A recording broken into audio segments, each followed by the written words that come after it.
بسم اللہ الرحمن الرحیم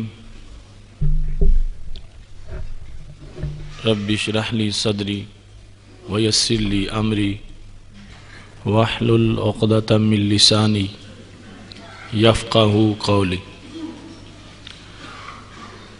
احمدک اللہم یا مجیب کل سائل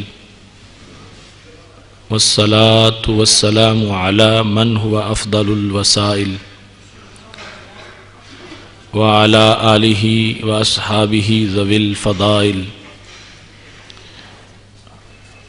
اما بعد فاعوذ باللہ من الشیطان الرجیم بسم اللہ الرحمن الرحیم وممن خلقنا امة یہدون بالحق وبہ یعدلون صدق اللہ العظیم وصدق رسوله النبی الکریم الامین ان اللہ وملائکتہ یصلون علی النبی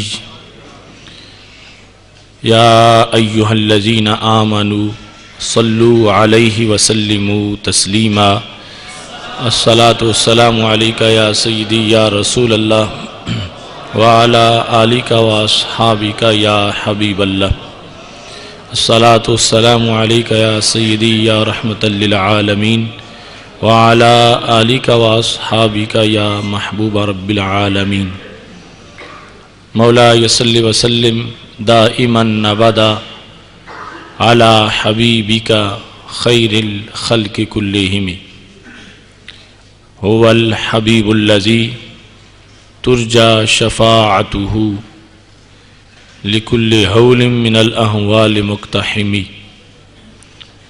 یا اکرم الخلق مالی من الوذ به سواک عند حلول الحادث العممی ربی صلی وسلم دائما ابدا علی حبیبک خیر الخلق کلہم۔ اللہ تبارک و تعالی جل جلالہ وعم نوالہ واتم برہانہ وعظم شانہ کی حمد و ثنا اور حضور سرور کائنات مفخر موجودات زینت بزم کائنات دستگیر جہاں غم گسار زمان سید سروراں حامی بے قسم قائد المرسلین خاتم النبیین احمد مجتبی جناب محمد مصطفیٰ صلی اللہ علیہ وآلہ واصحابہ وبارک وسلم کے دربار گہر بار میں ہدیہ درود و سلام عرض کرنے کے بعد وارثان منبر و محراب ارباب فکر و دانش نہایت ہی معزز محتشم حضرات و خواتین، رب ذوالجلال کے فضل اور توفیق سے ہم سب کو تقویٰ کے موسم بہار اور روحانی ماحول میں ادارہ صراط مستقیم کی طرف سے فہم دین کورس کے 16ویں سبق میں شرکت کی سعادت حاصل ہو رہی ہے۔ میری دعا ہے خالق کائنات جل جلالہ کاروان علم کا یہ سفر اپنے دربار میں قبول فرمائے اور رب ذوالجلال ہم سب کو قرآن و سنت کے فہم کے ساتھ ساتھ اس کے ابلاغ و تبلیغ اور اس پر عمل کی توفیق عطا فرمائے۔ ہمارا آج کا موضوع نہایت اہم موضوع ہے، ہم اور ہمارے عقائد۔ میری دعا ہے خالق کائنات جل جلالہ ہمیں اپنے عقائد کو سمجھنے،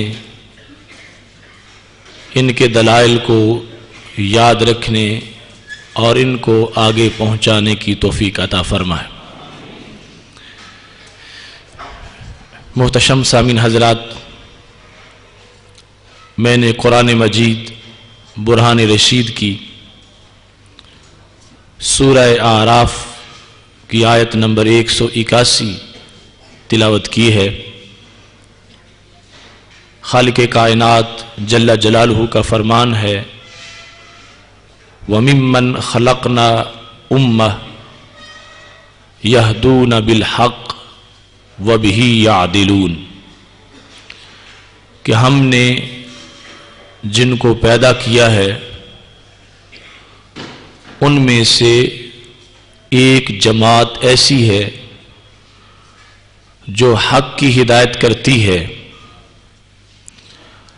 اور وہ انصاف پر قائم ہے۔ خالق کائنات جل جلالہ نے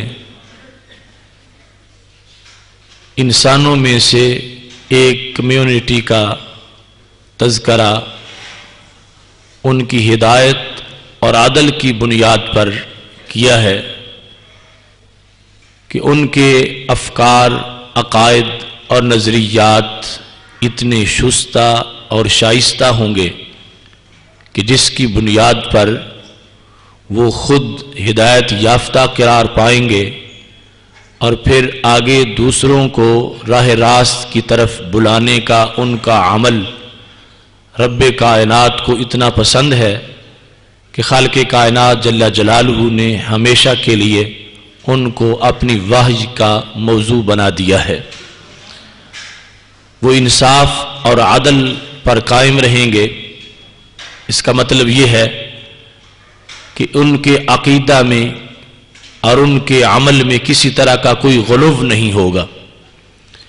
جس حد تک جس چیز کو ماننا چاہیے اس حد تک ہی اس کو مانتے ہیں، نہ تو تنقیص کرتے ہیں کہ جو ماننے کا حق ہو اتنا نہ مانے بلکہ اس سے کم مانے، اور نہ ہی غلو کرتے ہیں کہ جتنا نہیں ماننا چاہیے تھا اتنا مان جائیں، بلکہ خالق کائنات جل جلالہ نے ان کا یہ وصف اس انداز میں بیان کیا کہ وہ ہدایت یافتہ ہیں، ہدایت کے علمبردار ہیں، اور وہ تمام عقائد، نظریات اور کردار اور معاملات کے لحاظ سے عدالت پر قائم ہیں اور عدالت ان کو میسر ہے۔ اس مقام پر جس وقت ہم دیکھتے ہیں تو رسول اکرم نور مجسم شفیع معظم صلی اللہ علیہ وآلہ وسلم کا یہ فرمان بھی ہماری رہنمائی کرتا ہے، جو کہ جامع ترمذی میں ہے۔ ترمذی کی اس حدیث کے اندر رسول اکرم نور مجسم شفیع معظم صلی اللہ علیہ وسلم نے بھی ایک ایسی ہی جماعت کا ذکر کیا ہے کہ جن کا عقیدہ و عمل بے غبار ہوگا اور وہ ہمیشہ ہر دور میں قیامت تک موجود رہے گی۔ رسول اکرم نور مجسم شفیع معظم صلی اللہ علیہ وآلہ وسلم کا فرمان ہے، لا یزال طائفۃ من امتی منصورین لا یضرہم من خذلہم حتی تقوم الساعہ۔ رسول اکرم صلی اللہ علیہ وآلہ وسلم ارشاد فرماتے ہیں کہ ہمیشہ میری امت کی ایک جماعت وہ موجود رہے گی اور وہ منصور ہوگی، ان کی مدد اللہ تعالیٰ کی طرف سے کی جائے گی۔ لا یضرہم من خذلہم، ان کا ساتھ چھوڑ جانے والے ان کو نقصان نہیں دے سکیں گے۔ حتی تقوم الساعہ، یہاں تک کہ قیامت قائم ہو جائے گی۔ ایک طرف تو اس جماعت کا طائفہ منصورہ ہونا کہ خالق کائنات جل جلالہ ان کے شامل حال اپنی مدد رکھے گا کہ جیسے بھی حالات آ جائیں گے وہ حق کا پرچم ضرور بلند کرتے رہیں گے، اور کبھی بھی ان کو اس سلسلہ میں کسی طرح کی کوئی گھبراہٹ نہیں ہوگی۔ لا یضرہم من خذلہم، ان کے ساتھ تعاون چھوڑ جانے والے، ان کے ساتھ تعاون سے پیچھے رہ جانے والے اور ان کا ساتھ چھوڑنے والے ان کو کوئی نقصان نہیں دے سکیں گے۔ جو ساتھ چلیں گے ان کو سعادت ملے گی، اور جو ساتھ چھوڑ جائیں گے کسی بھی آزمائش کی گھڑی میں اور کسی بھی ابتلا کی وجہ سے، کارواں کی مشکل کی وجہ سے ساتھ چھوڑ جائیں گے، یا پھر دوسری طرف سے کسی آفر یا مادی فائدہ کی وجہ سے اہل حق کا جو ساتھ چھوڑ جائیں گے، تو میرے محبوب علیہ الصلوۃ والسلام فرماتے ہیں حق والوں کو کوئی نقصان نہیں ہوگا، حق والے پھر بھی اپنی آواز بلند کرتے رہیں گے حتیٰ تقوم الساعہ، یہاں تک کہ قیامت آ جائے گی اور یہ حق والے اپنا فریضہ سر انجام دیتے رہیں گے۔ یہ حدیث شریف امام ترمذی کے قول کے مطابق حسن غریب حدیث شریف ہے، اور سند کے لحاظ سے اس پر کسی طرح کی کوئی قدع یا جرح نہیں ہے۔ اس کے بارے میں ہر طبقہ ہی یہ کوشش کرتا ہے کہ اس میں ہمارا ذکر کیا جا رہا ہے، اور ہم ہی وہ جماعت ہیں کہ جن کے بارے میں رسول اکرم نور مجسم شفیع معظم صلی اللہ علیہ وسلم نے خوشخبری دی تھی اور بتا دیا تھا۔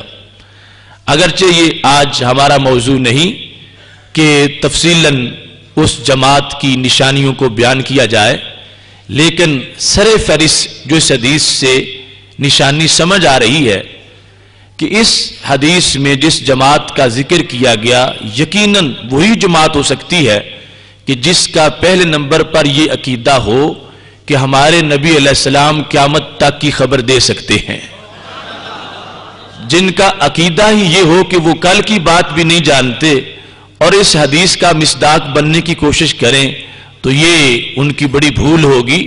پہلے یہ ماننا پڑے گا کہ رسول اکرم نور مجسم شفیع معظم صلی اللہ علیہ وسلم اللہ کی دیے ہوئے علم سے کل کو بھی جانتے ہیں، پرسوں کو بھی جانتے ہیں، 10 صدیوں کو بھی جانتے ہیں، قیامت تک کی حالات کو بھی جانتے ہیں، اور ان میں جو حق پر قائم رہیں گے ان کو بھی جانتے ہیں، اور جو لالچ میں آ کے چھوڑ جائیں گے ان کو بھی جانتے ہیں، یہاں تک کہ قیامت آ جائے گی۔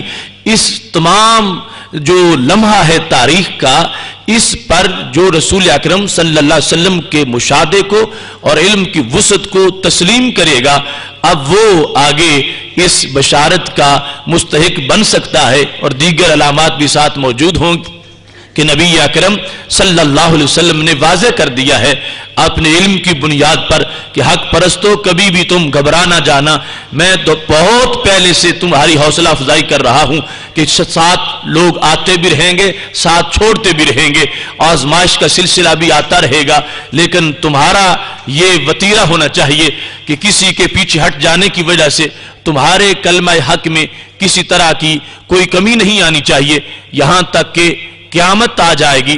رسول اکرم صلی اللہ علیہ وسلم کے اس فرمان کے مطابق ایسی جماعت کائنات میں موجود رہے گی۔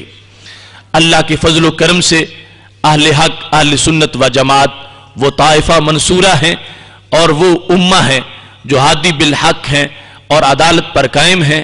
ان کے عقائد، ان کے نظریات اور کردار کے لحاظ سے جو ایک تاریخ کا تسلسل ہے وہ اس بات کو واضح کر رہا ہے کہ وہ نکھت و نور کا سلسلہ، جس کا ایک سرا رسول اکرم نور مجسم شفیع معظم صلی اللہ علیہ وسلم کی بزم صفہ کے ساتھ ملا ہوا ہے اور دوسرا ہمارے سینوں کے ساتھ ہے، وہ سارے کا سارا نکھت و نور کا سلسلہ ہے۔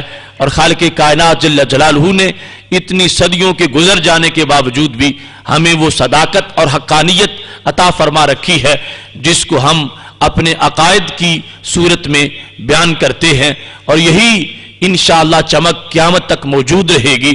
اور اس چمک پر موجود رہنے والے انسان، ان کے لیے کسی طرح کا کوئی ایسا خطرہ نہیں ہوگا کہ جس کی بنیاد پر اگر کوئی ساتھ چھوڑتا ہے تو اس کی وجہ سے ان کو کوئی نقصان ہو سکے۔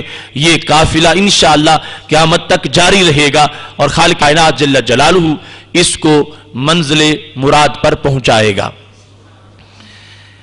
ہمارے عقائد کے لحاظ سے ایک بڑا طویل مضمون ہے اور اس وقت مختصر سے اس پیریڈ میں ہم اس کو تمام موضوعات کو چھیڑ بھی نہیں سکتے چہ جا کے تفصیلاً گفتگو ہو سکے، لیکن جو اہم باتیں ہیں چند، ویسے تو ساری اہم ہیں، ان کو اس وقت زیر بحث لاتے ہیں۔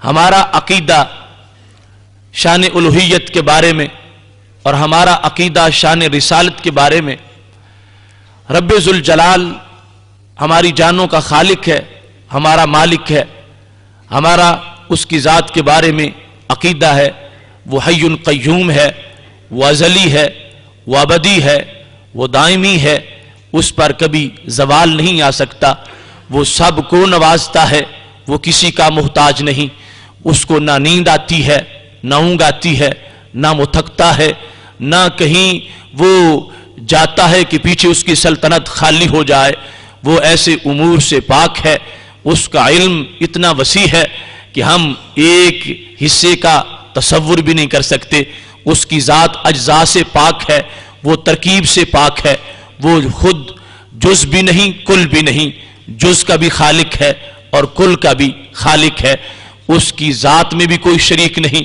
اور اس کی صفات میں بھی کوئی شریک نہیں، اس کی ذات بھی ہر عیب سے پاک ہے اور اس کی صفات بھی ہر عیب سے پاک ہیں، وہ رب رحمتوں والا ہے اور اس قدر کائنات پر شفقتیں کرتا ہے کہ انسان اپنی زندگی کے کروڑ سال بھی میسر کر لے، ایک لمحہ میں اس پر جو اللہ کے انعامات ہو رہے ہیں ان کو شمار بھی نہیں کر سکتا۔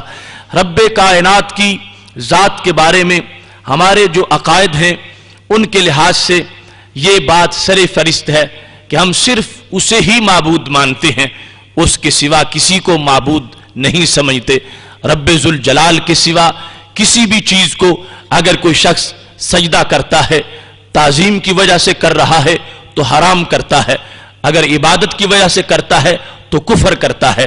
خالق کائنات جل جلالہ وہ صرف وہی معبود ہے اور وہی مسجود ہے، وہی معبود برحق ہے اور اسی کو ہی ہم سجدہ کرتے ہیں، اس کے سوا کسی کے لیے بھی سجدہ جائز اور روا نہیں رکھا گیا۔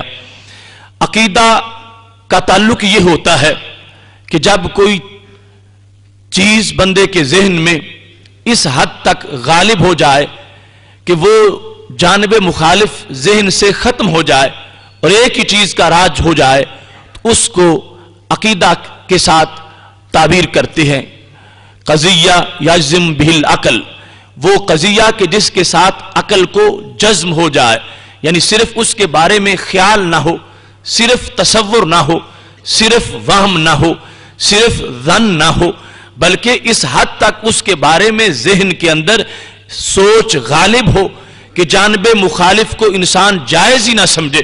اب رب کائنات کو ہم ایک مانتے ہیں تو یہ ہمارا عقیدہ ہے، اس کا مطلب کیا ہوگا کہ اس کے برعکس کہ رب دو ہوں، ہم ذہنی طور پر اس کو جائز ہی نہیں سمجھتے اور اس کا معمولی سا خیال بھی ہمارے نزدیک حرام ہے اور عقل اس کا تصور ہی نہیں کرتی، اور اس طرف نہ خیال ہے، نہ وہم ہے، نہ ظن ہے، کوئی چیز بھی نہیں، اور ہمیں اس حد تک ہمارے ذہن کے اندر یہ بات راجع ہے کہ دوسرا پہلو ذہن میں اس کی کوئی حیثیت ہی نہیں ہے، اور ہم اپنے ذہن کے لحاظ سے اس بات پر پوری طرح مطمئن ہیں اور پکے ہیں، اور 100% سے بھی ہمارا وہ ذہن کے اندر ہماری حقیقت جو عقیدے کی ہے وہ غالب ہے کہ رب ذوالجلال وہ واحد احد ہے اور لم یلد ولم یولد ہے، اس کی حقیقت ہمارے خیال سے بلند و بالا ہے، اس کی ذات میں بھی کسی طرح کا کوئی شریک نہیں ہے اور اس کی صفات میں بھی کسی طرح کا کوئی شریک نہیں ہے۔ اس مقام پر یہ بات سمجھنا بھی بہت اہم ہے کہ خالق کائنات جل جلالہ کو ہم جس وقت اس کی توحید کا اقرار کرتے ہیں تو اس کا مطلب کیا ہوتا ہے؟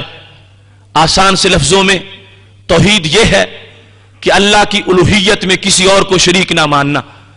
اگر کوئی اللہ کی الوہیت میں کسی کو شریک مانے گا تو اس نے توحید کی خلاف ورزی کی ہے اور اس نے شرک کا ارتکاب کیا ہے۔ الوہیت کیا ہے؟ خالق کائنات جل جلالہ کی الوہیت دو چیزوں کا نام ہے کہ رب ذوالجلال کا واجب الوجود ہونا اور مستحق عبادت ہونا۔ خالق کائنات جل جلالہ کے سوا کوئی بھی مستحق عبادت نہیں ہے، اور رب ذوالجلال کے سوا کوئی بھی واجب الوجود نہیں ہے. وہی واجب الوجود ہے اور وہی مستحق عبادت ہے. یہ توحید کا خلاصہ ہے اور یہ گلدستہ توحید ہے. یہ واجب الوجود ہونا نہ تو مجازی ہو سکتا ہے، نہ عطائی ہو سکتا ہے، نہ کسی کے لیے کسی معنی کے لحاظ سے اس کا کوئی جواز ہو سکتا ہے کہ کوئی تقسیم کرے ایک واجب الوجود حقیقی ہے اور ایک واجب الوجود مجازی ہے، یا کوئی کہے ایک مستحق عبادت حقیقی ہے اور ایک مستحق عبادت مجازی ہے. نہیں، واجب الوجود مجازی ہو ہی نہیں سکتا، واجب الوجود عطائی ہو ہی نہیں سکتا، مستحق عبادت کوئی مجازی ہو ہی نہیں سکتا. صرف ایک ہی ذات ہے، وہ اللہ کی ذات ہے، وہی واجب الوجود ہے اور وہی مستحق عبادت ہے. یہ ہمارا عقیدہ ہے اور اس پر ہم اللہ کا شکر ادا کرتے ہیں کہ ہمیں غالب یقین اور ہر وقت اس کی لذت محسوس ہوتی ہے کہ ہم صرف ایک ہی رب کو سجدہ کرتے ہیں اور اس کو ہی مستحق عبادت سمجھتے ہوئے اس کو ہی واجب الوجود سمجھتے ہیں. اب یہ لفظ جو واجب الوجود کا استعمال ہو رہا ہے، اس کو تھوڑا سا سمجھنے کی ضرورت ہے. اس کائنات میں 3 مفہوم ہیں. ایک کو واجب کہا جاتا ہے، دوسرے کو ممکن کہا جاتا ہے اور تیسرے کو ممتنع کہا جاتا ہے. واجب اس ذات کو کہا جاتا ہے کہ جس کا وجود ہر حال میں لازم ہو، کبھی بھی اس کا وجود معدوم نہ ہو سکے، کبھی بھی اس پہ زوال نہ آ سکے، کبھی وہ نیست نہ ہو سکے، کبھی وہ فنا نہ ہو سکے. ہر حال میں اس کا وجود لازم ہے. ماضی میں بھی لازم تھا، اب بھی لازم ہے، مستقبل میں بھی وہ وجود موجود رہے گا. لازم ہونے کا مطلب ہے کہ اس پہ نفی نہیں آ سکتی. وہ آج بھی ہے، پہلے بھی تھا، کل بھی ہوگا. جب سب کچھ ہلاک ہو جائے گا پھر بھی وہ وجود موجود ہوگا. وہ وجود واجب ہے اور وہ صرف ایک ہے، اور وہ میرے رب کا وجود ہے اور خالق کائنات کا وجود ہے. واجب کا مطلب یہ ہوا کہ جس کا ہونا ہر حال میں لازم ہے اور کبھی بھی اس کے وجود پر عدم نہیں آ سکتا اور کبھی بھی وہ زوال پذیر نہیں ہو سکتا. دوسرے نمبر پر ممکن ہے. ممکن وہ ہے کہ جس میں کبھی عدم ہوتا ہے، کبھی وجود ہوتا ہے. نہ ہر وقت اس کا عدم ضروری ہے اور نہ ہر وقت اس کا وجود ضروری ہے. کبھی عدم ہوتا ہے، کبھی وجود ہوتا ہے. جس طرح ہم سارے ممکن ہیں. ایک وقت تھا کہ ہمارا عدم تھا، ہم معدوم تھے، ہماری کوئی حقیقت نہیں تھی، اور اب وقت آیا ہم موجود ہو گئے، اور پھر وقت آئے گا ہم معدوم ہو جائیں گے. تو ممکن کبھی موجود ہوتا ہے، کبھی معدوم ہوتا ہے، کبھی اس میں عدم ہوتا ہے، کبھی وجود ہوتا ہے. جس طرح کہ ترازو کے 2 پلڑے ہیں، کبھی ایک بھاری ہو جاتا ہے، کبھی دوسرا بھاری ہو جاتا ہے. ماضی میں جب ہم پیدا نہیں ہوئے تھے ہمارے عدم کا پلڑا بھاری تھا، آج کل وجود کا پلڑا بھاری ہے. پھر موت کی تلوار لٹک رہی ہے، جب وہ چل جائے گی پھر عدم کا پلڑا بھاری ہو جائے گا. تو خالق کائنات کے سوا اس کائنات میں جتنے بھی موجودات ہیں ان کا تعلق کسی چیز کے ساتھ ہو، کسی صنف، کسی نوع، کسی جنس کے ساتھ ہو، وہ تمام چیزیں جو ہیں وہ ممکنات میں سے ہیں. ایک وقت تھا وہ نہیں تھی، جب اللہ نے ان کو پیدا نہیں کیا تھا تو عدم تھا، پھر وقت آیا وجود آ گیا، پھر فنا ہے تو پھر عدم آ جائے گا. تو یہ تمام چیزیں جو ہیں ان کو ممکنات سے تعبیر کیا جاتا ہے. تیسرے نمبر پہ ممتنع ہے. ممتنع وہ ہے کہ جس کا ہر حال میں نہ ہونا لازم ہو. جس طرح واجب کا مطلب تھا کہ جس کا ہر حال میں ہونا لازم ہے، ممتنع کا مطلب ہے کہ جس کا ہر حال میں نہ ہونا لازم ہے. نہ اس کو ماضی میں وجود ملا، نہ اب وجود ملا ہے، اور نہ ہی کبھی مل سکتا ہے. یہ کون ہے؟ یہ ہے شریک باری تعالی. میرے رب کا کوئی شریک ہو، نہ ماضی میں تھا، نہ اب ہے، نہ کبھی ہو سکتا ہے. اس کا ہر حال میں عدم لازم ہے، اس کا ہر حال میں معدوم ہونا لازم ہے. وہ کبھی ہو ہی نہیں سکتا، اس کو وجود مل ہی نہیں سکتا، وہ پائے نہیں جا سکتا. تو یہ کل 3 مفہوم ہیں. اب ان میں سے جو واجب جس کو ہم کہہ رہے ہیں یہ رب کائنات کی ذات ہے، باقی ساری ممکنات ہیں، اور اس کے بعد وہ ممتنع کا سلسلہ ہے. تو صرف ایک اللہ کی ذات ہے جس کو واجب الوجود کہا جا سکتا ہے اور جس کو ہم کہتے ہیں اور عقیدہ رکھتے ہیں. اس کے سوا کائنات کی کوئی اعلیٰ سے اعلیٰ مخلوق، کوئی اعلیٰ سے اعلیٰ فرد، کوئی بڑی سے بڑی ذات اور کوئی بڑی سے بڑی شخصیت ہرگز وہ واجب الوجود نہیں ہے. یہ ہے وہ ہمارا عقیدہ توحید کہ ہم خالق کائنات کے سوا کسی بھی ذات کو، کسی ولی، پیغمبر، رسول یا نبی کو اور کسی بھی مخلوق کے فرد کو اس کے سوا واجب الوجود نہیں مانتے، سب کو اس کی مخلوق مانتے ہیں۔ اور ایک وقت تھا سب نہیں تھے، پھر وجود آیا اور پھر اس کے بعد موت کا ذائقہ بھی چکھنا پڑا۔ یہ صرف اللہ کی ذات ہے جو حی قیوم ہے، ہمیشہ سے ہے، ہمیشہ رہے گی، اور اس کو واجب الوجود کے ساتھ تعبیر کیا جاتا ہے۔ اس کے ساتھ مستحق عبادت ہونا، یہ بات واضح ہے، خالق کائنات جل جلالہ کے سوا کوئی بھی مستحق عبادت نہیں ہے، بلکہ اختصار سے کہہ دوں اس کی ذات میں بھی کوئی شریک نہیں اور اس کی صفات میں بھی کوئی شریک نہیں۔ یہ آسان سا جملہ ہے اور یہ ہزاروں مفہوم اپنے دامن میں سمیٹے ہوئے ہے۔ رب کائنات کی ذات میں بھی کوئی شریک نہیں ہے اور اس کی صفات میں بھی کوئی شریک نہیں ہے۔ معیار الوہیت یہ ہے، وہ واجب الوجود ہے، وہ مستحق عبادت ہے۔ یہ چیزیں نہ عطائی ہو سکتی ہیں اور نہ مجازی ہو سکتی ہیں۔ اس کی سوا خالق کائنات جل جلالہ نے 20 شانیں اپنے بندوں کو مجازن عطا فرما رکھی ہیں۔ وہ قرآن مجید کی 50 سے زائد آیات ہیں جن میں خالق کائنات جل جلالہ نے اپنے ہی وصف اپنے بندوں کو مجازن دے رکھے ہیں اور اس سے شرک نہیں ہوا۔ مثال کے طور پر خالق کائنات فرماتا ہے اللہ ولی الذین آمنوا یخرجہم من الظلمات الی النور۔ اللہ مومنوں کا ولی ہے، کیا کرتا ہے؟ ان کو ظلمت سے نور کی طرف نکالتا ہے۔ اب ظلمت سے نور کی طرف نکالنا یہاں اللہ نے اپنی شان بیان کی ہے، اور یہ تیسرا پارہ ہے، اور 13ویں پارے میں فرماتا ہے الف لام را کتاب انزلناہ الیک لتخرج الناس من الظلمات الی النور۔ اے میرے نبی صلی اللہ علیہ وسلم، ہم نے آپ پر کتاب نازل اس واسطے کی ہے تاکہ آپ لوگوں کو ظلمت سے نکال کے نور کی طرف لے جائیں۔ وہی بات جو تیسرے پارے میں اپنے لیے کی، وہی 13ویں میں حضرت محمد مصطفیٰ صلی اللہ علیہ وسلم کے لیے فرما دی، بلکہ ساتھ یہ بھی آ گیا وَلَقَدْ أَرْسَلْنَا مُوسَىٰ بِآيَاتِنَا أَنْ أَخْرِجْ قَوْمَكَ مِنَ الظُّلُمَاتِ إِلَى النُّورِ، کہ ہم نے موسیٰ علیہ السلام کو بھی آیات دے کر بھیجا تھا اور کہا تھا کہ قوم کو ظلمت سے نکال کے نور کی طرف لے جاؤ۔ تو اب یہ وصف واجب الوجود کی طرح کا نہیں، واجب الوجود والا تو مجازن نہیں دیا جا سکتا، مستحق عبادت ہونے والا عطائی نہیں ہو سکتا، لیکن مدد کرنا، مشکل کشائی کرنا، حاجت روائی کرنا، ظلمت کے اسیروں کو نور کا سفیر بنا دینا اور ظلمت کے قیدیوں کو نور کا مہمان بنا دینا، جو کفر میں ڈوبے ہوئے ہوں ان کو فردوس کا وارث بنا دینا، ان کی مشکل کشائی کرنا، حاجت روائی کرنا، ان کو اندھیروں سے نکال کر صراط مستقیم پر کھڑا کرنا، یہ اللہ کی اذن سے اللہ کی عظیم پیغمبر علیہ السلام بھی کرتے ہیں۔ بلکہ خالق کائنات جل جلالہ نے ان کی یہ ڈیوٹی لگا رکھی ہے اور ان کا یہ منصب قرار دے دیا ہے کہ یہ میرے اذن اور میری توفیق سے تمہاری شان ہے کہ میں بھی ظلمت سے نور کی طرف نکالتا ہوں اور میرے اذن سے تم بھی یہی کام کرنے والے ہو۔ لہذا وہ جو ایک لوگوں نے مزعومہ توحید بنا رکھی ہے کہ خالق کائنات جل جلالہ کی جو عطائی اوصاف ہیں وہ بھی کسی میں نہیں ہو سکتے، اگر مانے جائیں گے تو شرک لازم آ جائے گا۔ قرآن مجید کی 50 آیات ان کی مزعومہ اور اس وامی تعریف کا رد کرتی ہے۔ اب دیکھو خالق کائنات جل جلالہ واضح طور پر اپنے لیے فرما رہا تھا کہ میں نکالتا ہوں، اور پھر فرماتا میرے نبی علیہ السلام بھی نکالتے ہیں۔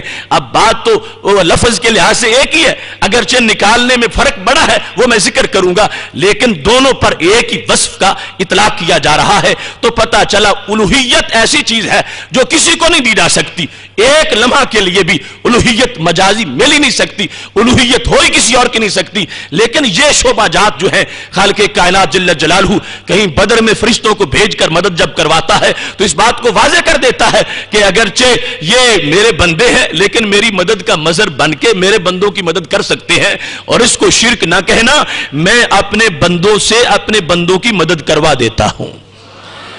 اب اس مقام پر میں نے یہ جملہ بولا اللہ کی ذات میں بھی کوئی شریک نہیں اور اس کی صفات میں بھی کوئی شریک نہیں۔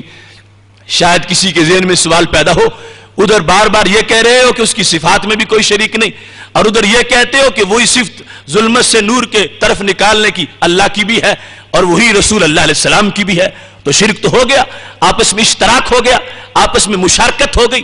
ایک صفت اللہ تعالیٰ کے لیے بھی مان لی اور وہی نبی علیہ السلام کے لیے بھی مان لی۔ تو میں یہ بتانا چاہتا ہوں ہم اس عقیدے پر قائم ہیں اللہ کی ذات میں بھی کوئی شریک نہیں اور اللہ کی صفات میں بھی کوئی شریک نہیں۔ جس لحاظ سے وہ اللہ کی صفت ہے، اگر اس لحاظ سے کسی غیر کی مانی جائے گی تو شرک لازم آ جائے گا۔ میرے رب کی کوئی صفت بھی ایسی نہیں جو اس کو کسی نے دی ہو اور اس کا مالک کسی اور نے اللہ کو بنایا ہو، جس صفت کا حصول اس نے غیر سے کیا ہو، جس صفت کے اندر وہ تصرف غیر کے اذن سے کرتا ہو اور غیر کی قدرت سے کرتا ہو، میرے رب کی ایک صفت بھی ایسی نہیں ہے۔ اور میرے نبی علیہ السلام، انبیاء کرام علیہ السلام اور اولیاء علیہم الرحمن کی کوئی صفت بھی ایسی نہیں جو ان کی اللہ کے دینے کے بغیر ہو، ساری اللہ کے دینے کے ساتھ ہے۔ شرک تب لازم آتا تھا یا تو اللہ کی ساری عطائی مان لی جاتی یا کوئی ایک عطائی مان لی جاتی، یا ان اولیاء اور انبیاء کرام علیہ السلام کی جو ہے وہ ذاتی مان لی جاتی، اور اللہ کا اس میں اذن اور اس کی دی ہوئی توفیق کا کوئی دخل نہ ہوتا، تو خالق کائنات جل جلالہ کی ایک صفت کے ساتھ بھی کسی پیغمبر یا ولی کی صفت کا اشتراک لازم آ ہی نہیں رہا، اس واسطے کہ اس کی ساری ذاتی ہے اور ان میں کسی کی عطا کا کوئی دخل نہیں ہے۔ اور یہ جتنے عظیم رسول ہیں، اللہ تعالیٰ کے بندے ہیں، اولیاء کرام ہیں، اپنے طور پر تو پتہ بھی نہیں ہلا سکتے، لیکن یہ اس کی دی ہوئی توفیق ہے کہ ان کی آنکھ کا اشارہ ہوتا ہے تو کائنات بدل جاتی ہے۔ اس واسطے کہ خالق کائنات جل جلالہ نے ان کو اپنی قدرت کا مظہر بنا دیا ہے، لہٰذا میرے رب کی ذات میں بھی کوئی شریک نہیں ہے اور صفات میں بھی کوئی شریک نہیں ہے۔ اگرچہ یہاں پر بولا جا رہا ہے اور بولنے کی اجازت قرآن دے رہا ہے کہ یہ کہہ سکتے ہو اللہ بھی ظلمت سے نور کی طرف نکالتا ہے، اور یہ بھی کہہ سکتے ہو کہ ماہ مدینہ حضرت محمد مصطفیٰ صلی اللہ علیہ وسلم بھی ظلمت سے نور کی طرف نکالتے ہیں۔ دونوں کہنا جائز قرار دے رہا ہے قرآن مجید، لیکن ہر ایک کا عقیدہ یہ ضرور ہونا چاہیے اللہ نکالتا ہے، وہ نکالنے میں نہ تو کسی کی اجازت کا محتاج ہے اور نہ کسی کی طاقت کا محتاج ہے، اور نبی علیہ الصلوۃ والسلام نکالتے ہیں اللہ کی اجازت سے نکالتے ہیں، اس کی دی ہوئی توفیق سے نکالتے ہیں۔ محتشم سامعین حضرات، عقیدہ توحید کے لحاظ سے رب ذوالجلال کی ذات کو جس طرح یہ ماننا لازم ہے کہ اس کے ساتھ کوئی شریک نہیں، ایسے ہی یہ بھی ماننا لازم ہے کہ اس کی ذات ہر عیب سے پاک ہے۔ اس سلسلہ میں بھی آج بہت زیادہ بگاڑ پیدا کیا جا رہا ہے۔ جو چیزیں بندوں میں عیب سمجھی جاتی ہیں ان کو اللہ کے لیے عیب نہیں سمجھا جا رہا۔ مکر کرنا بندے میں عیب ہے، دھوکہ دینا بندے کے اندر یہ صفت ہو تو عیب ہے، اور جھوٹ بولنا بندے کے اندر یہ صفت ہو تو عیب ہے۔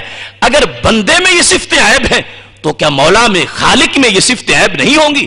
مکر، فریب، دھوکہ، دغا، جھوٹ، یہ ساری عیب کی باتیں ہیں، اور میرا رب تو کروڑ مرتبہ ان سے پاک ہے، اور کسی طرح بھی ان چیزوں کو رب کائنات جل جلالہ کی ذات کے ساتھ ان کو منسوب نہیں کیا جا سکتا۔ ایسے ہی اس کا علم ہے، ہمیشہ سے ہے، ازل میں سب کچھ جانتا تھا اور ازل میں اس کو سب کچھ پتا تھا۔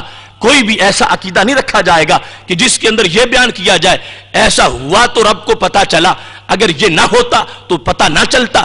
حالت منتظرہ اس کے اندر ماننا یہ بھی کفر ہے۔ اللہ کے علم کا حدوث ماننا کہ پہلے نہیں تھا بعد میں آیا، یہ بھی کفر ہے۔ ہمارا رب ہر وقت جانتا ہے، ہمیشہ سے جانتا ہے۔ یہ کائنات نہیں بنی تھی پھر بھی جانتا تھا اور بن گئی ہے، اسی کے علم کے مطابق اس نے بنائی ہے، اور اب بھی ہر وقت سب کو جاننے والا ہے۔ ایک لمحہ کے لیے بھی ہم اس کے لیے کوئی ایسی حالت نہیں مانتے کہ جس میں اللہ کے لیے معاذ اللہ کسی جہالت کو تسلیم کر لیا جائے۔ وہ ہر وقت جاننے والا ہے اور ہر کسی کو جاننے والا ہے۔ اب اس میں آپ شاید سمجھ رہے ہو کہ ایسا تو کوئی بھی نہیں ہو سکتا جو ایسا کہتا ہو، تو میں قرآن مجید برہان رشید کی ایک آیت پڑھتا ہوں اور اس کا جو مختلف ترجمہ کرنے والوں نے ترجمہ کیا ہے وہ آپ کو سناتا ہوں، اور اردو میں وہ واضح طور پر آپ کو اس سے پتا چل جائے گا کہ ترجمہ کے اندر کس چیز کا اقرار کیا جا رہا ہے اور کس انداز سے رب کائنات جل جلالہ کی توحید کے لحاظ سے معاذ اللہ جہالت کا ایک وہم پیدا کیا جا رہا ہے لوگوں کے ذہن کے اندر کہ یہ ایسا ہوا تو پھر علم آیا، اگر ایسا نہ ہوتا تو علم نہ ہوتا۔ حالانکہ خالق کائنات جل جلالہ کا علم ہمیشہ سے ہے اور کبھی بھی اس علم میں کوئی انقطاع ہونے والا نہیں ہے۔ قرآن مجید برہان رشید میں رب کائنات کا فرمان ہے وَمَا جَعَلْنَا الْقِبْلَةَ الَّتِي كُنْتَ عَلَيْهَا إِلَّا لِنَعْلَمَ مَنْ يَتَّبِعُ الرَّسُولَ مِمَّنْ يَنْقَلِبُ عَلَىٰ عَقِبَيْهِ۔ دوسرے پارے کے آغاز میں ہی سورہ بقرہ کے اندر یہ آیت موجود ہے۔ خالق کائنات جل جلالہ ارشاد فرماتا ہے کہ وہ قبلہ جس پر آپ تھے ہم نے اسی پر آپ کو پکا کیا، کیوں؟ إِلَّا لِنَعْلَمَ، اس لفظ پر غور کرنا ہے۔ تاکہ ہم ظاہر کریں کہ کون ہے جو رسول کی پیروی کرتا ہے اور کون ہے جو قدموں کے پر پھر جاتا ہے۔ یہ قبلے والا معاملہ ہم نے اس لیے کیا تاکہ پتہ چل جائے لوگوں کو کہ کون مومن ہے اور کون کافر ہے۔ اصل میں رسول اکرم صلی اللہ علیہ وسلم جب مکہ شریف میں تھے تو اس وقت کعبۃ اللہ کی طرف منہ کر کے نماز پڑھتے تھے۔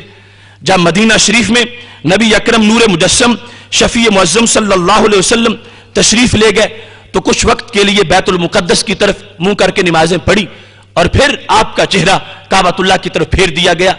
اب اس بات کو خالق کائنات جل جلالہ اس آیت میں بیان کر رہا ہے، وَمَا جَعَلْنَا الْقِبْلَةَ الَّتِي كُنْتَ عَلَيْهَا إِلَّا لِنَعْلَمَ مَن يَتَّبِعُ الرَّسُولَ مِمَّن يَنقَلِبُ عَلَىٰ عَقِبَيْهِ۔ اس آیت کا ترجمہ محمد جوناگڑی، جو ترجمہ حاجیوں کے ہاتھ میں وہاں پہ تھما دیا جاتا ہے اور سعودی حکومت چھاپ چھاپ کے اس کو اپنے عقائد و نظریات کی ترویج کے لیے مفت تقسیم کرتی ہے، اس آیت کا ترجمہ انہوں نے اس طرح کیا، جس قبلہ پر تم پہلے سے تھے اسے ہم نے صرف اس لیے مقرر کیا تاکہ ہم جان لیں کہ رسول کا سچا تابعدار کون ہے۔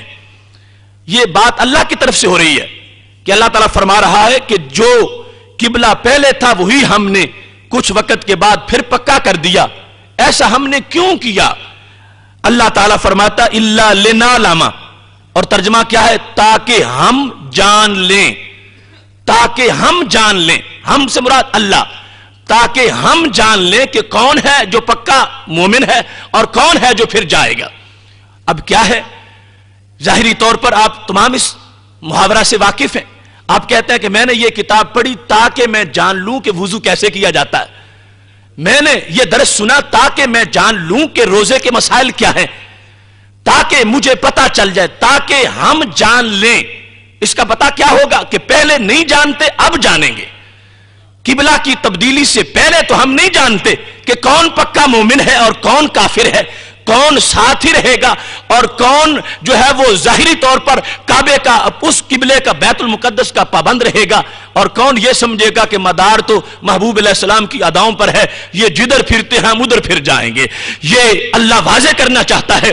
تو اب خالق کائنات جل جلالہ تو ازل سے جانتا ہے کہ کون مومن ہے کون منافق ہے۔ تو یہ کیسا ہوا کہ ہم نے اس قبلے کو پکا کیا تاکہ ہم جان لیں؟ یہ حدوث آئے گا علم کا کہ پہلے علم نہیں، اب علم پیدا ہوگا، اب علم آئے گا۔ تو جو علم بعد میں تھا اس کی جگہ معاذ اللہ پہلے جہالت ہوگی، اور میرا رب تو ہر جہالت سے پاک ہے۔ تو یہ مطلب پھر کیا بنا؟ تاکہ ہم جان لیں۔ اب دیکھو قرآن مجید کے ترجمے کے اندر یہ تو ترجمہ دانی نہیں اور یہ تو قرآن کی ترجمانی نہیں کہ باب عالمہ یعلم کا معنی کر دیا، عالمہ اس نے جانا، یعلم وہ جانتا ہے۔ نہیں، وہ ترجمہ کرنا پڑے گا جس میں لفظ کا بھی لحاظ ہو اور پورے قرآن کا بھی لحاظ ہو اور رب کی شان کا بھی لحاظ ہو۔ ادھر صرف کا لحاظ کرتے کرتے ادھر سے پھر جائیں اللہ کے دربار سے، تو اس علم کا فائدہ کیا ہوگا؟ اب خالق کائنات جل جلالہ تو ازل سے جانتا ہے کہ میں جب قبلہ بناؤں گا تبدیلی ہوگی، کون پیچھے رہے گا اور کون پھر جائے گا اور کون محبوب کا ساتھ دے گا، ازل سے جانتا ہے۔ اب اس واقعہ کے بعد اس کو پتا نہیں چلے گا، وہ تو پہلے ہی جانتا ہے، بعد میں اس کی تفصیل سامنے آ جائے گی۔ لیکن جو شخص یہ ترجمہ پڑھے گا تاکہ ہم جان لیں، خالی ذہن ہوگا تو یہی عقیدہ بنا کے بیٹھ جائے گا کہ شاید جیسے ہم کوئی کام کرتے ہیں تو بعد میں علم آ جاتا ہے، بیان سنتے ہیں تو علم آ جاتا ہے، اور کتاب پڑھتے ہیں تو علم آ جاتا ہے، شاید ایسے ہی واقع ہوا تو پھر اللہ کو علم آ گیا۔ اور یہ اللہ کے بارے میں معاذ اللہ ماننا کفر ہے۔ خالق کائنات جل جلالہ ہر وقت جانتا ہے، ماضی سے جانتا ہے، اور کوئی چیز بھی اس سے پوشیدہ نہیں ہے۔ یہ ترجمہ تھا محمد جوناگڑی کا۔ شاہ عبد القادر دہلوی کا ترجمہ، جو بھی اسی کیمپ میں شمار ہوتے ہیں، ان کا ترجمہ اس آیت کا یہ اسی واسطے کہ معلوم کر لیں کہ کون تابع رہے گا رسول کا اور کون پھر جائے گا۔ ہم نے یہ کام کیا کس واسطے؟ تاکہ معلوم کر لیں۔ اب یہ بھی تم میں سے ہر بندہ سمجھتا ہے کہ جس وقت یہ لفظ بولا جائے کہ میں جا رہا ہوں تاکہ معلوم کر لوں کہ پہلے تو مجھے علم نہیں ہے، اب علم آ جائے گا، میں نے یہ کام اس لیے کیا تاکہ معلوم کر لوں میں نے یہ خط اس لیے پڑھا تاکہ معلوم کر لوں کہ بھائی کا حال کیا ہے. تو تاکہ معلوم کر لوں، یہ الفاظ دلالت کر رہے ہیں کہ پہلے معلوم نہیں ہے، اب معلوم ہوگا. جبکہ خالق کائنات جل جلالہ اس وقت جب اور کب کا بھی تصور نہیں تھا جب بھی خالق کائنات سب کچھ جاننے والا تھا. ایسے ہی فتح محمد جالندری کا ترجمہ ہے، اس کے اندر اس نے بھی یہی لکھا ہے کہ جس قبلے پر تم پہلے تھے اس کو ہم نے اس لیے مقرر کر لیا تھا کہ معلوم کریں کہ کون ہمارے پیغمبر کا تابع ہوگا اور کون نہیں ہوگا. کہ معلوم کریں، پہلے تو معاذ اللہ معلوم نہیں، اب معلوم کریں. اب دیکھو بظاہر خالق کائنات جل جلالہ کی توحید کی آڑ میں تو شان رسالت میں گستاخیاں کی جاتی ہیں، اور جب توحید کا معاملہ آیا تو وہاں بھی اتنے کچے وہ لوگ ثابت ہوئے کہ اللہ کی توحید کے اندر جو سر فہرست چیز تھی اسی کے لحاظ سے معاذ اللہ اتنا دھوکہ دیا جا رہا ہے. اور اس انداز سے قرآن مجید کے الفاظ میں جو قرآنیت ہے اور جو اس کی ترجمانی ہے اس کا خیال ہی نہیں کیا جا رہا. میرے رب کی توحید کا مطلب یہ ہے اس کی طرف کسی عیب کی نسبت نہیں کی جا سکتی. جہالت بہت بڑا عیب ہے اور میرا رب ہر لمحہ اس عیب سے پاک ہے، ماضی میں بھی، آج میں بھی، مستقبل میں بھی. لہٰذا یہ ایسے مقامات ہیں جہاں پر رٹے رٹائے لفظ کام نہیں دیتے، جہاں پہ کام دے تو بارگاہ نبوت سے ملی ہوئی روشنی کام دیتی ہے. بریلی کے تاجدار، عشاق کے سالار حضرت امام احمد رضا خان فاضل بریلوی رحمت اللہ علیہ جب اس کا ترجمہ کرتے ہیں تو لکھتے ہیں، اے محبوب تم جس قبلہ پر تھے ہم نے وہ اسی لیے وہ مقرر کیا تھا. دیکھیں کہ کون رسول کی پیروی کرتا ہے اور کون سے لوگ ہیں جو پھرنے والے ہیں. اب اس مقام پر اس بات کو واضح کر دیا گیا کہ خالق کائنات جل جلالہ یہ ظاہر فرما رہا ہے، وہ تو ازل سے جانتا ہے. الا لنعلم کا معنی کیا ہے؟ تاکہ ہم ظاہر کر دیں، یہ نہیں کہ تاکہ ہم جانیں. جانتا وہ پہلے بھی ہے لیکن لوگوں کو نہیں پتا کہ کون مومن ہے کون کافر ہے. الا لنعلم تاکہ ہم ظاہر کر دیں، علم ظہور، تاکہ ہمارے علم کا اظہار ہو جائے کہ جو ہم تو ماضی سے جانتے تھے لوگوں کو اب پتا چل جائے. تو الا لنعلم اب حدوث ہو جائے، اس ہمارے علم کا ظہور ہو جائے، ہمارے علم کو ظاہر کرنے کے لیے کہ جو ہم جانتے ہیں وہ بندوں کو بھی پتا چل جائے. ہم نے قبلے والا مسئلہ بنا دیا تاکہ لوگوں کے لیے ظاہر کر دیں کہ کون ہے وہ جو رسول کا پکا غلام ہے اور کون وہ ہے جو پیچھے پھر جانے والا ہے. اب دیکھو یہ ہے ایمان کا تقاضا کہ جس میں لفظوں کو یوں پڑھا جاتا ہے کہ رب کی شان سامنے ہے، وہ ذرا بھی آگے پیچھے نہیں ہونے دے گی اور یہ ضمیر برداشت ہی نہیں کرے گا کہ ہم لفظ کی اس ایسی پابندی کریں کہ اللہ کی شان کی توہین کر ڈالیں. نہیں، یہ علم ظہور سارے مفسرین نے لکھا ہے. امام سیوطی رحمت اللہ علیہ نے بھی اس مقام پر اس کی ایسی وضاحت کی ہے اور اس انداز میں اس کو بیان کیا ہے تاکہ ہم ظاہر کر دیں. اب یہ اس میں کوئی کسی قسم کی خرابی لازم نہیں آئے گی، لفظ کا ترجمہ بھی ہو جائے گا اور قرآن مجید کی ترجمانی بھی ہو جائے گی. محتشم سامعین حضرات، ایسے ہی خالق کائنات جل جلالہ کے بارے میں مکر کا لفظ بولنا، اللہ نے مکر کیا، معاذ اللہ نے دھوکہ دیا، اور معاذ اللہ یہ ان لوگوں کے ترجمے کے اندر موجود ہے. لیکن ہمارے ہاں ایسا سوچ بھی ہم نہیں سکتے کہ جب ایک بندہ مکار ہو تو وہ بڑا معیوب ہوتا ہے، اور اللہ کے بارے میں یہ بولنا اور اس کی طرف مکر کی نسبت کرنا. آخر اردو میں اگر ترجمہ کیا جا رہا ہے تو اردو محاورے کو عربی محاورے کے تابع کرنا پڑے گا. کوئی بھی عربی جاننے والا جب مکروا و مکر اللہ کو پڑھے گا تو ان کے اندر یہ اپنے ادب کی لذت ہے کہ خالق کائنات جل جلالہ نے مکر اللہ کا لفظ محض مقابلے کے لیے بول دیا ہے. اس میں یہ لفظ مکر جو ہے وہ اپنے حقیقی معنی کے لحاظ سے نہیں ہے. تو مکروا ان کے لیے حقیقت میں ہے کہ انہوں نے مکر کیا، لیکن اللہ نے تو ان کے مکر کا جواب دیا اور خفیہ تدبیر کی. اب یہ جس طرح عربی جاننے والے کو خود پتا ہے اور وہ پڑھ کے مکر اللہ کی طرف منسوب نہیں کرے گا، تو اردو والے کو بھی تو حوصلہ کرنا چاہیے اور شرم کرنی چاہیے کہ جب بات اللہ کے دربار کی ہو رہی ہے تو پھر ہمیں اپنا ادب اللہ کے بارگاہ کی ادب کے یہ اردو ادب تابع کر دینا چاہیے اور اس انداز میں ترجمہ کرنا چاہیے کہ اللہ تعالیٰ کی طرف کسی عیب کی نسبت نہ ہو سکے. ایسے جھوٹ کا معاملہ ہے. اس کیمپ میں لوگوں نے کتابیں لکھی جھوٹ کو ثابت کرنے کے لیے اور آخر یہاں پہ سویا کے رک گئی، کہنے لگے کہ ہم بھی اللہ کو مانتے ہیں اور جو ہم نے کہا اس کی طرف جھوٹ کی نسبت کر کے تو ہم یہ بتانا چاہتے ہیں کہ جھوٹ وہ اللہ اس کی شان یہ ہے کہ وہ جھوٹ بولتا نہیں لیکن بول سکتا ہے، معاذ اللہ اس میں صلاحیت ہے بولنے کی مگر بولتا نہیں. تو کہنے لگے یہ ہے ماننے کا انداز کہ ہم اللہ کو عظیم مانتے ہیں. اس کا مطلب یہ ہے کہ ہم یہ کہتے ہیں کہ وہ جھوٹ بولتا نہیں ہے اور لیکن چونکہ اس کا ہر چیز پہ قدرت ہے تو پھر جھوٹ پر بھی قدرت ہے، بول سکتا ہے اگرچہ وہ بولتا نہیں، ہم اس کو عظیم مانتے ہیں. تو ہم نے کہا اعلی حضرت فاضل بریلوی رحمۃ اللہ علیہ نے باقاعدہ ایک کتاب لکھ دی، فرمایا میرا رب وہ ہے جو نہ جھوٹ بولتا ہے نہ بول سکتا ہے. اس میں جھوٹ بولنے کی صلاحیت ہی نہیں، عیب کی صلاحیت ہونا کوئی کمال تو نہیں ہے، اس میں صلاحیت ہی نہیں جھوٹ بولنے کی، وہ جھوٹ بول سکتا ہی نہیں، وہ ہر چاہت پہ قادر ہے اور اس کا مطلب یہ وہ محمود پہ قادر ہے، مضمون کی تو بات ہی نہیں ہے. اس واسطے جہاں بھی تمہیں ادب رسالت پر جا کر حتمی بات ملے گی وہ بھی اسی امت برحق کی ہے اور اسی انداز کی طائفہ منصورہ کی ہے کہ جہاں خالق کائنات جل جلالہ کے ادب کا تقاضا تھا وہاں بھی ان اہل حق نے اس تقاضے کو مکمل کر کے دکھایا ہے. اختصار سے عرض کر رہا ہوں، رسول اکرم نور مجسم شفیع معظم صلی اللہ علیہ وسلم کی رسالت پر جو ہمارا یقین ہے تو ہم محبوب علیہ الصلوۃ والسلام کی ذات و صفات کے لحاظ سے آپ کو اللہ کی مخلوق مانتے ہیں. ہم ہرگز نبی اکرم نور مجسم شفیع معظم صلی اللہ علیہ وسلم کو غیر مخلوق نہیں مانتے. ہم آپ صلی اللہ علیہ وسلم کو اللہ کا عبد مانتے ہیں مگر وہ عبد جو عبد خاص ہیں کہ جن کو خدا خود اپنا عبد کہہ کے پکارتا ہے.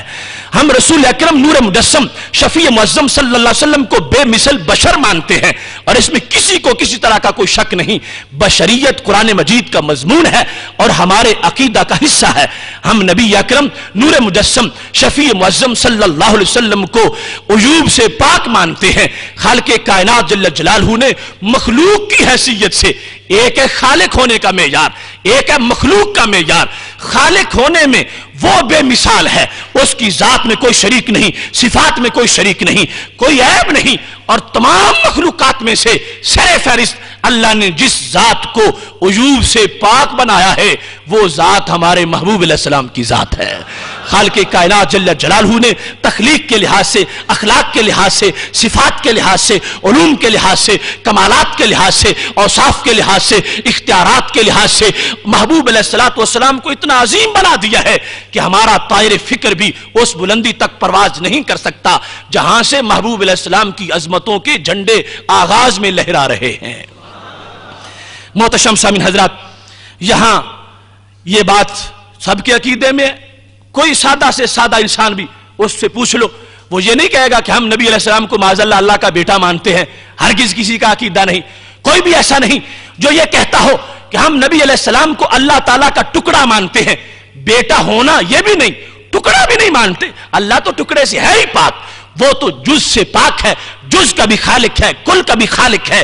رسول اکرم نور مجسم شفیع معظم صلی اللہ علیہ وسلم نہ اللہ کی ذات کا ٹکڑا ہے اور نہ ہی اللہ تبارک و تعالیٰ کے وہ ولد اور بیٹے ہیں بلکہ خالق کائنات جل جلالہ کے عبد خاص ہیں جو سید آمینہ رضی اللہ تعالی عنہا کی گود میں جلوہ گر ہوئے ہیں.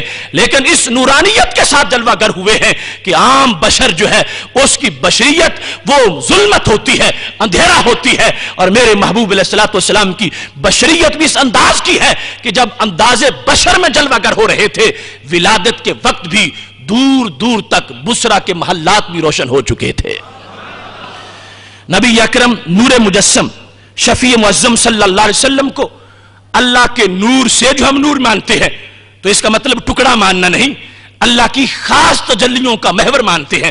جس طرح کہ خالق کائنات فرماتا ہے ویسے تو ہر چیز اس نے پیدا کی اور ہر چیز میں اسی نے روح پھونکی، لیکن حضرت آدم علیہ السلام کے بارے میں کہتا ہے فَنَفَخْتُ فِيهِ مِن رُوحِي، میں نے اپنی روح سے روح پھونکی.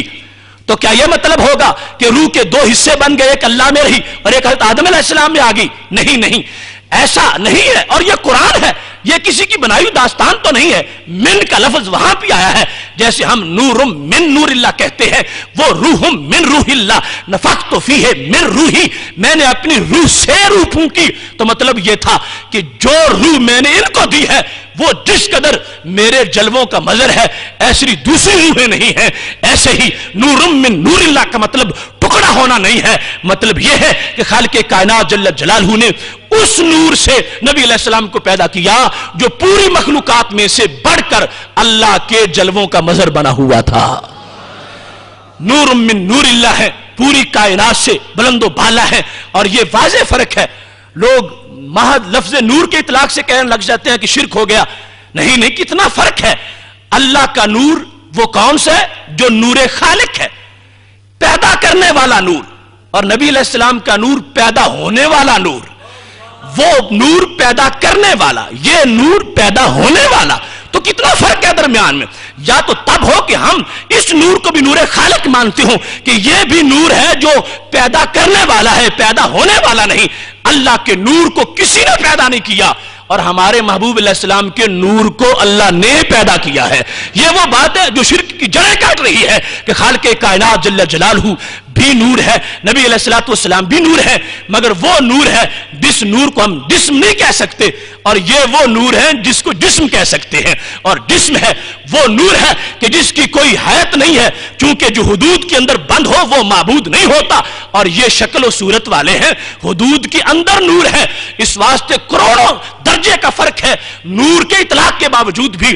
اور بشریت رسول اکرم نور مجسم شفیع معظم صلی اللہ علیہ وسلم کا وہ وصف ہے جس کی بنیاد پر اس مخلوق کو فائدہ لینا آسان ہو سکا. اگر محبوب علیہ السلام کا نور جو ہے اس میں حجاب بشریت نہ ہوتا تو جو آتا جل کے راکھ ہوتا. کوئی صدیق اکبر رضی اللہ نہ بنتا, کوئی فاروق اعظم نہ بنتا رضی اللہ تعالیٰ عنہ. تو خالق کائنات جل جلالہ نے اس نور کو یہ حجاب بشر عطا کیا ہے. بشریت طے شدہ عقیدہ ہے, اس کا کوئی انکار ہی نہیں کرتا. بات ہے نور ہونے کی یا نور نہ ہونے کی. اللہ نے ہم کو سعادت بخشی, ہم ان کو نور مان رہے ہیں, اور ہمارے پاس قرآن بھی ہے, احادیث بھی ہے. لیکن جن لوگوں کو آج تک سمجھ نہیں آئی وہ بالکل کورے ہیں اس مسئلے میں. ایک بھی دلیل ان کے پاس نہیں ہے, ایک بھی دلیل, آیت تو آیت رہی, حدیث بھی نہیں ان کے پاس جو ان کے موقف کو ثابت کرتی ہو. محض خلط مبحث کرتے ہوئے جان چھڑانے کے لیے غلط رنگ باز کو دے رہے ہیں, ورنہ ان کے پاس دلیل نام کی کوئی چیز ہے ہی نہیں. اس واسطے کہ بشر کی آیات ہمارے خلاف کوئی تب پڑے جب ہم نے بشریت کا انکار کیا ہو. بشریت کا انکار تو کفر ہے, کوئی بشریت کا منکر اہل حق میں سے ہے ہی نہیں. ہم بشر مانتے ہیں مگر بشریت کو یوں بیان نہیں کرتے جیسے وہ بیان کرتے ہیں. کسی حقیقت کو ماننا اور چیز ہے مگر اس کے انداز بیان کو بنانا اور چیز ہے. اس میں کوئی شک نہیں. بندے کی والدہ اس کے باپ کی بیوی ہے, یہ حقیقت ہے, لیکن اس کو اس انداز میں تو کوئی بھی نہیں بیان کرتا. بیان کرتا ہے اس کو والدہ کہہ کے, اس کو امی کہہ کے, اس کو باپ کی بیوی کہہ کے, کوئی بھی بیان نہیں کرتا بلا تمثیل. بشریت تو ایک حقیقت ہے لیکن اس کو یوں بیان کرو جو اس کے کمال کا طریقہ ہے, اور یوں اس کو بیان نہ کرو کہ جو توہین کا طریقہ ہے. بشریت حقیقت ہے. اس واسطے ہمارے خلاف کوئی بشریت والی دلائل آیات نہ پڑے, وہ تب ہو جب ہم نے انکار کیا ہو. ہم تو خود بار بار کہہ رہے ہیں, اور سب کا سادہ سے سادہ سے پوچھ لو اس کا یہی عقیدہ ہے بشریت ہے, لیکن بات جھگڑا ہے نورانیت میں. اب اس میں سامنے آ جاؤ, ہم نورانیت ثابت کرتے ہیں. ایک بھی آیت پیش کرو کہ خالق کائنات نے فرمایا وما ارسلناک نورا, نبی ہم نے تجھے نور نہیں بنایا. ایک آیت کیا حدیث لے آؤ کہ رسول اکرم صلی اللہ علیہ وسلم نے فرمایا لست بنور, میں باقی سب کچھ ہوں مگر نور نہیں ہوں. حدیث بھی نہیں. ایک قول صحابی کا لے آؤ کہ نبی علیہ السلام کے صحابہ میں سے کسی ایک نے کہا ہو ما کانا نبی جو نہ نورا, ہمارے نبی نور نہیں تھے. سورج مغرب سے طلوع ہو سکتا ہے. آیت تو آیت رہی, حدیث تو حدیث رہی, ضعیف تو ضعیف رہی. صحابی کا قول بھی کوئی نہیں پیش کر سکتا اپنے موقف کے بارے میں, چونکہ بالکل خالی ہے تو بات کو غلط رنگ دیا جا رہا ہے.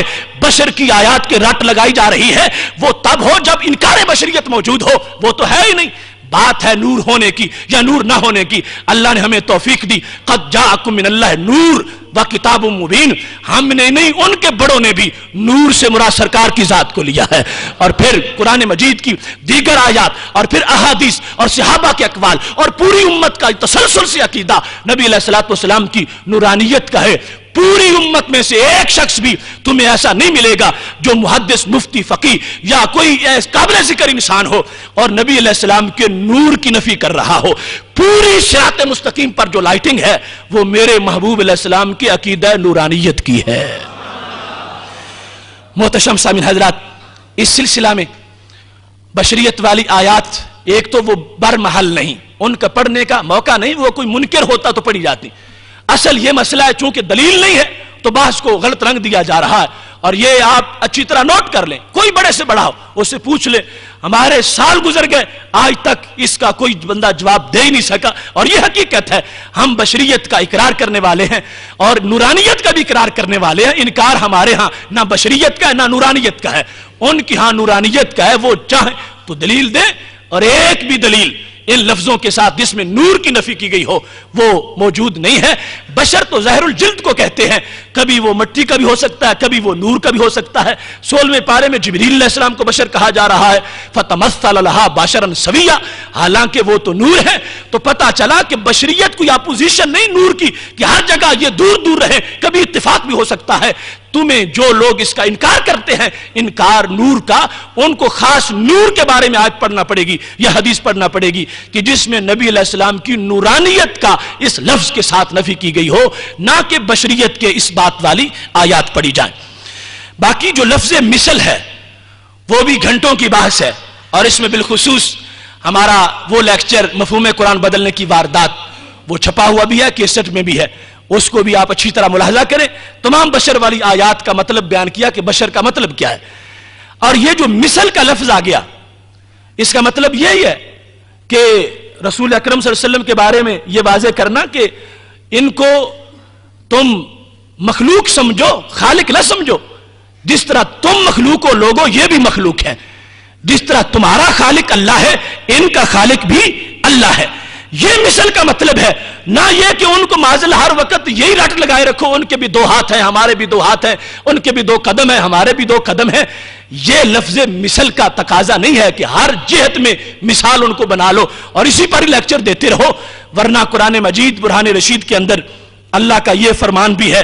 خالق کائنات جل جلالہ ارشاد فرماتا ہے سورہ انعام کے اندر، آیت نمبر 38 ہے، وَمَا مِن دَابَّةٍ فِي الْأَرْضِ وَلَا طَائِرٍ يَطِيرُ بِجَنَاحَيْهِ إِلَّا أُمَمٌ أَمْثَالُكُمْ، فرمایا کائنات میں جتنے چوپائے ہیں اور جتنے پرندے ہیں وہ تمہاری مثل امت ہے۔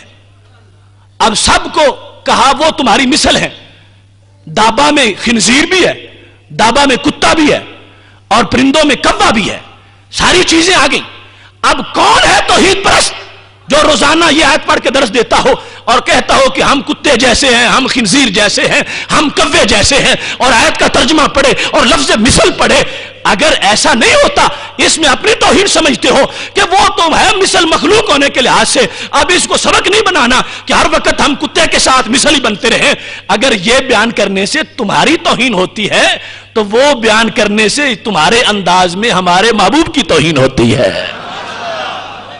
آیت اگر مثل والی ہے تو یہ بھی مثل والی، امثالکم تمہاری مثل ہے، تو پھر ان کی مثلیت کی بھی دعوے کیا کرو کہ ہمارا رب وہ ہے جس نے ہمیں کتوں کی مثل بنا دیا، ہمارا رب وہ ہے جس نے ہمیں خنزیروں کی مثل بنا دیا۔ اس انداز میں تو کوئی توحید نہیں بیان کرتا۔ آخر وہاں ہی جا کے ہاتھ ڈالا جاتا ہے جن کی قدموں کی خاک پر بھی کوئی کروڑ سال تک بھی نہیں پہنچ سکتا۔ وہ مقام اتنا بلند و بالا ہے، فلک کو اس بلندی پر بھی وہ عظمت نہیں حاصل۔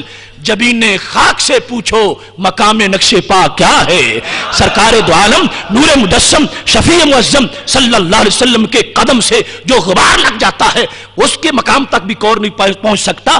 یہ بھول ہو چکی، اور ہم محض ٹھنڈے دل سے دعوت فکر دے رہے ہیں اس مقدس ماحول کی وساطت سے کہ وہ لوگ سوچیں، اور اگر کوئی غلط فہمی واقعی دور کرنا چاہتا ہے تو ہم ہر لحاظ سے اس کی غلط فہمی کو دور کرنے کے لیے ویسے بھی تیار ہیں اگر جدا علیحدہ بیٹھ کے کرنا چاہتا ہے، لیکن ہم نے تو سب کچھ کھول کے رکھ دیا.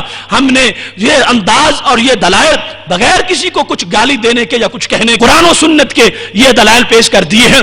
اب ہر شخص جو اس عقیدے پر نہیں بات سن رہا ہے یا بالواسطہ بعد میں سنے گا، خدا را ایک مرتبہ ٹھنڈے دل سے تنہائی میں بیٹھ کے سوچے تو صحیح کہ آخر نبی علیہ السلام کو ماننے کا مطلب کیا ہے اور اس کی حقیقت کیا ہے اور اس کا ہم سے کس طرح کا تقاضا کیا جا رہا ہے.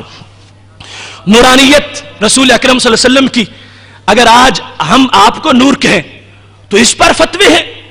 تو میں پوچھتا ہوں اگر کسی صحابی کو کوئی نور کہہ دے اور صحابہ ہی کہہ دے تو پھر ان پر فتویٰ کیا ہوگا؟ حضرت عثمان غنی رضی اللہ تعالیٰ عنہ کے ذی النورین ہونے کا مطلب تو سب کو آتا ہی ہے، لیکن میں آپ کو آج اس صحابی کا نام بتاتا ہوں جن کو ذی النورین نہیں ذی النور کہا جاتا تھا. ذی کا معنی والا، ذی النور نور والا ہے صحابی، مگر نام کیا ہے؟ نور والا. نام ان کا اصل میں ہے طفیل بن عمر دوسی. طفیل بن عمر دوسی الاصابہ جلد نمبر 3 صفحہ نمبر 922 پر ان کے بارے میں لکھا ہے کہ جس وقت حضرت طفیل بن عمر دوسی رضی اللہ تعالی عنہ نے نبی علیہ السلام کے دربار میں آ کے کلمہ پڑھا تو محبوب علیہ السلام سے کہنے لگے کہ میری قوم کے لیے بھی دعا کر دو، بڑی بگڑی ہوئی ہے، اللہ ان کو بھی ہدایت فرما دے. ابعثنی الیہم، اور مجھے ان کی طرف مبلغ بنا کے بھیج دو، اپنی قوم کو جا کے میں سمجھاتا ہوں. وجعل لی آیہ، لیکن مجھے کوئی نشانی بھی دو کہ میں تمہارا مبلغ ہوں. مجھے قوم کی طرف مبلغ بناؤ، لیکن ایسے نہیں میں جاؤں گا وہ مانیں گے نہیں کہ تو کہاں مبلغ بن کے آ گیا 2 دنوں میں. مجھے نشانی بھی دو، مجھے دیکھیں تو وہ مانے کہ واقعی نور والے کا مبلغ بن کے آیا ہے. جس وقت انہوں نے یہ کہا تو میرے محبوب علیہ السلام کے یہ لفظ تھے، اب دعا سنو، جن کے لفظوں سے خاکی نور بن جائیں ان کے اپنے نور کا عالم کیا ہوگا. کیا لفظ تھے؟ اللہم نور لہو، اے اللہ میرے طفیل کے ماتھے میں نور پیدا کر دے. نور لہو. جب یہ دعا مانگی تو کوئی دیر نہیں لگی، ساتا نور بین عینیہ ہے، دونوں آنکھوں کے درمیان نور کی لاٹ نکلنے لگی. اتنا نور آنکھوں کے درمیان. اب یہ دیکھو، اب لوگ باس میں آ کے کہتے ہیں کہ وہ قد جاکم من اللہ نور کے اندر نور سے مراد مانوی نور ہے، علم کا نور ہے، روشنی ہے، ہدایت ہے. میں کہتا ہوں جن کے لفظوں سے حصی نور فوراً بن جائے ان کے اپنے حصی نور کا عالم کیا ہوگا. اب یہاں پر حصی نور ہے پیشانی میں جو نظر آ رہا ہے اور حصی ہی مانگا گیا، اور جس وقت وہ نور پیشانی میں آ گیا تو اس کا انداز کیا تھا؟ اس انداز میں وہ نور چمک رہا تھا پیشانی کے اندر کہ حضرت طفیل کہنے لگے یا رسول اللہ صلی اللہ علیہ وسلم، دعا تو فوراً قبول ہو گئی، انی اخاف ان یقول مسلا، مگر مخالفوں کے بھی کوئی پتہ نہیں چلتا کہ وہ عیب، وہ وصف کو عیب بنا دیتے ہیں، اور ان کے ہاں انسان جتنا بھی بڑا ہو اس کا کوئی دوسرا پہلو تلاش کرتے ہیں. اب میرا نور چمکے گا، ہو سکتا ہے کوئی کہے دیکھو یہ چہرہ ہی اس کا بدل گیا ہے.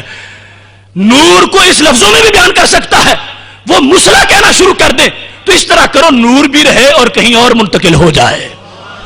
جس وقت انہوں نے یہ پیش کیا تو میرے محبوب علیہ السلام نے فرمایا کوئی بات نہیں. فتحول الی طرف صوتہ، فرمایا چھڑی کرو ہم اس میں ڈال دیتے ہیں. چھڑی میں نور منتقل کر دیا. کانا یضیء لہ فی اللیلۃ المظلمہ، اندھیری راتوں میں وہ چھڑی نور کا کام دیتی تھی. جدھر چلتے تھے نور پھیلتا تھا، جدھر جاتے تھے اس چھڑی کی وجہ سے روشنی پھیلتی تھی. اب دیکھو یہ وجہ سے ابھی بیان کرتے ہیں کہ ہم طفیل بن عمر کو اب طفیل نہیں کہتے، ہم کہتے ہیں ذی النور، نور والا. جن کے پاس آنے والا ایک لمحے میں نور والا بن جائے وہ خود کتنے بڑے نور والے ہوں گے. اور یہ نور مانوی نہیں، حصی نور ہے. مانوی تو ساتھ آ ہی گیا، ہدایت موجود ہے. اب یہ آغاز کیا تھا ہم نے گفتگو کا، ابھی موضوع تو بڑا لمبا تھا لیکن ہمارا جو مجوزہ ٹائم ہے وہ اپنے اختتام تک پہنچ رہا ہے. تو یہ 2 باتیں ابتدائی طور پر، شان الوہیت اور شان رسالت، ان کے لحاظ سے جو گفتگو آپ نے سماعت کی ہے اسے خود بھی محفوظ رکھنا ہے اور اس کو بے دھڑک بیان کرنا ہے. کوئی اس پہ اعتراض کرے کسی مقام پر ہر جگہ جا کر انشاءاللہ حق کو ثابت کرنا یہ ہماری ذمہ داری ہے. نہ ہم اللہ کی ذات پر کسی کو توہین کرنے دیں گے اور نہ ہی نبی علیہ الصلوۃ والسلام کی ذات میں کسی کو توہین کرنے دیں گے. ہمارا رب اپنے خالق ہونے کے لحاظ سے ہر عیب سے پاک ہے اور ہمارے نبی علیہ السلام اس کی سب سے اعلیٰ مخلوق ہونے کے لحاظ سے ہر عیب سے پاک ہیں. وآخر دعوانا ان الحمد للہ رب العالمین.